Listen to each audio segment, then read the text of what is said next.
We live in a time where the second we open Instagram, some random teenager shows up with his 10 degrees and $1 million in his bank account, while we, in our 20s, can't even find the end of a sellotape.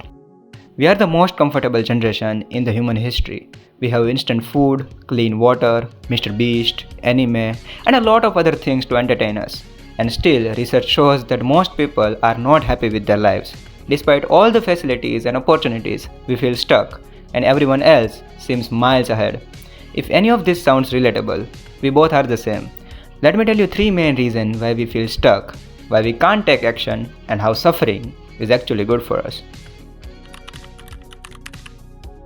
Over the past 30 years, stress-related health issues like anxiety disorder and depression have skyrocketed, even though most of us don't have to do farming to eat every day. Not just that, we don't even have to go outside to buy food. Just few clicks and bam! Pizza time. When the basic survival is that easy, we try to have as much pleasure as possible. We watch more, we consume more, but the weird thing is, the more we consume, the worse we feel. Why? Because there are so many things that we can now see and know. There are also an infinite number of ways that we can discover that someone's pet hamster is better than ours. To get out of this limbo, we have to understand that the desire of positive experience is itself a negative experience, and the acceptance of negative experience is itself a positive experience. Let me say that again.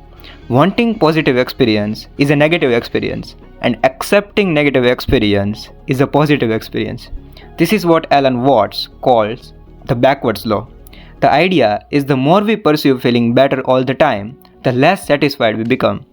Allow me to tickle your brain more.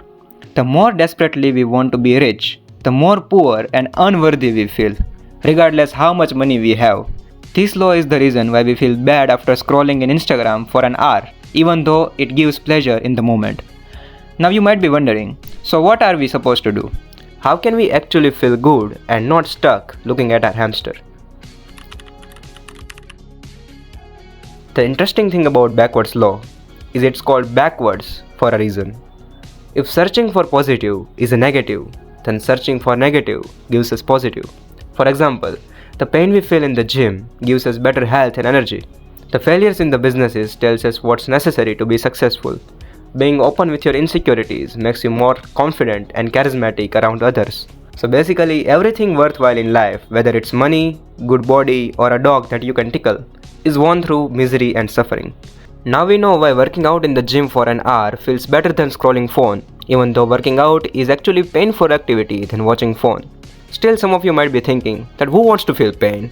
I just want to chill with my hamster. I don't care about anything else. Well, fair enough, but unfortunately, I have bad news for you. There is no such thing as painless life. No one can escape suffering and pain. Well, except maybe Chuck Norris. But the important thing is if we try to run from pain, it will make our life more painful, because the avoidance of suffering is a form of suffering. In simple words, everything in the life is hard. Making money is hard, but being broke is hard too. Making a good body is painful, but living with unhealthy body is painful too. So the bad news is we can't escape suffering, but the good news is we can choose our suffering. The life isn't about avoiding pain, it's about choosing which pain is worth having. So choose carefully. Most of the ideas in this video are from this book called The Subtle Art of Not Giving a F by Mark Manson, who is one of my favorite authors of all time.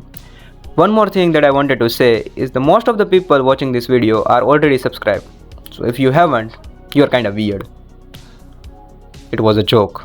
98% haven't subscribed. Please subscribe.